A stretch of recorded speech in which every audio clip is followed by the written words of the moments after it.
Kyrie, you've said that you want to be in a place where you can maximize your potential. Why do you feel that Boston could be that place for you?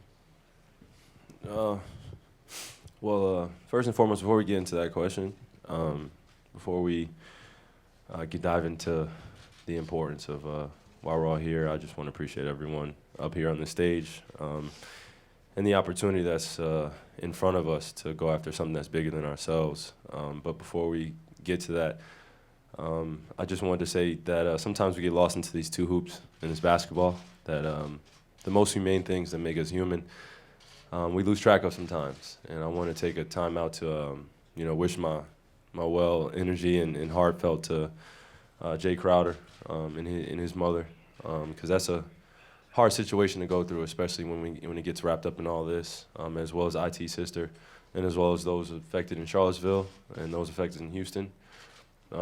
That is all reality-based, and I live in that world.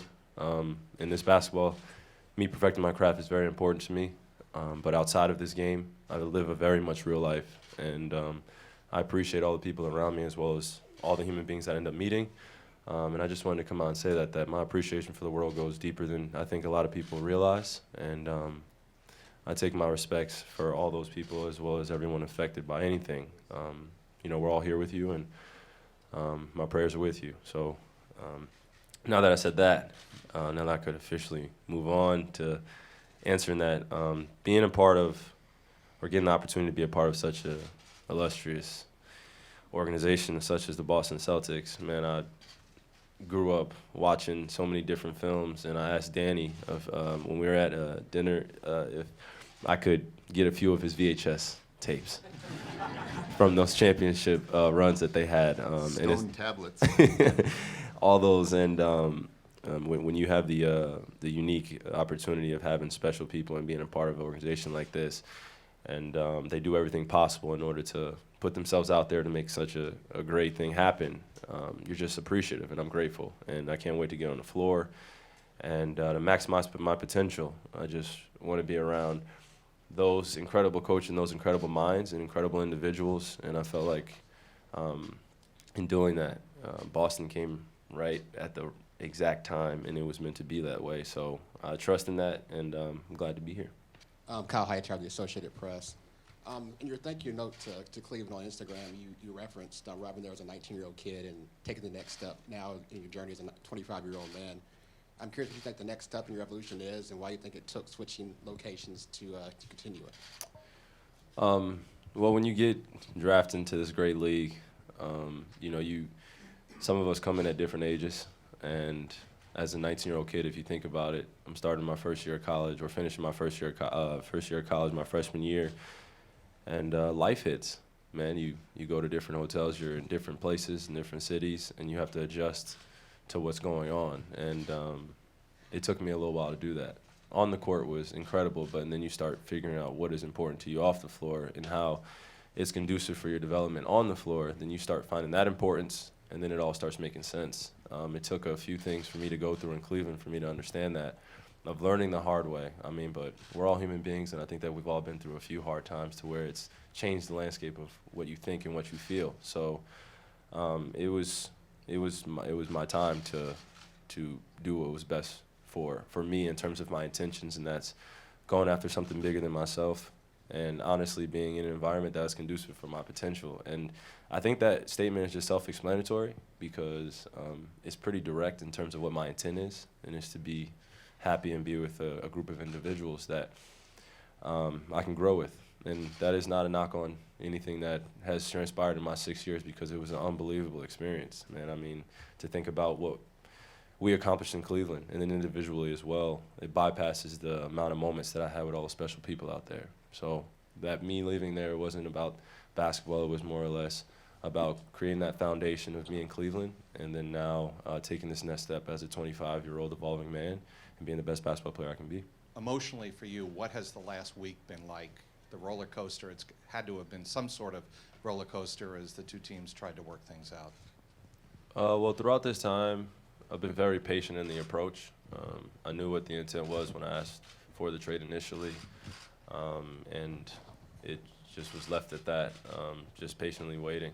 So it was honestly the most human thing I could have done, which is ride the roller coaster wave of emotions.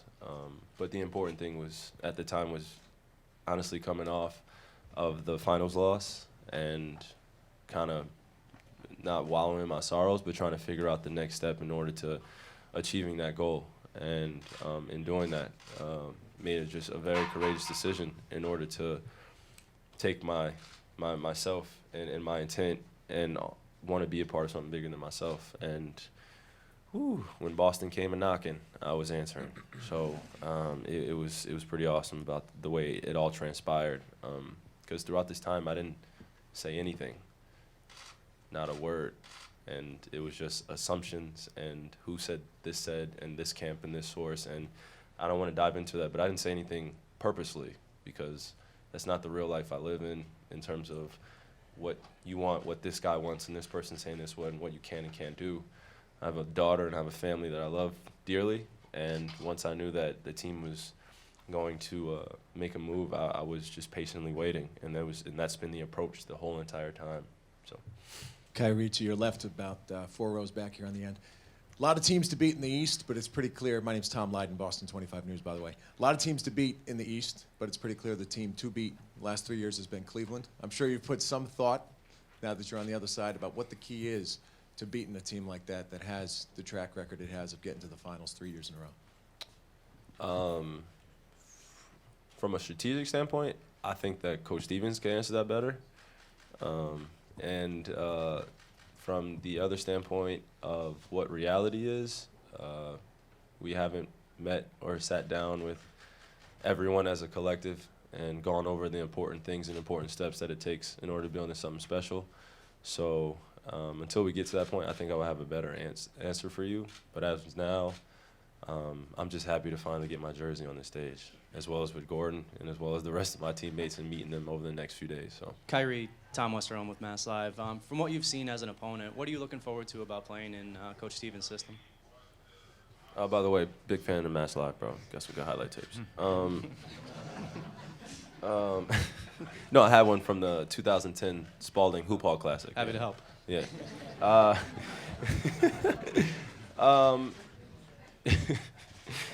To be honest, I've only had the unique opportunity of playing against Coach Stevens over the last few years. So, I coached you in a game where we gave up 197 points.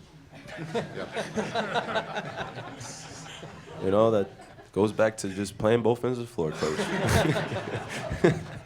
Now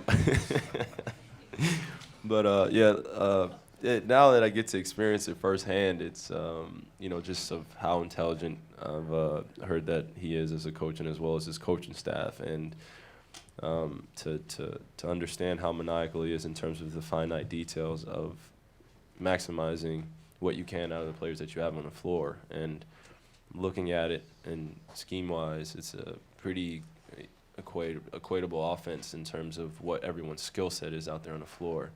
And I picked that out in about 2 minutes that we were out in the game by the way they were running their plays.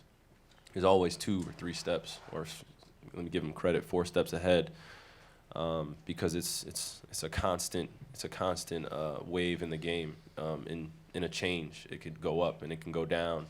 And to understand those frequencies and to understand how you still exist and all that and get the maximum potential out of who you have on the floor, I mean, that's Coach Stevens. And that's just from an observer standpoint. So the appreciation I have for his knowledge of the game, I just can't wait to steal some stuff and honestly learn and grow with a guy like that, as well as the other coaches that he has that I can't wait to meet. So this is an exciting time to have an outstanding coach like that.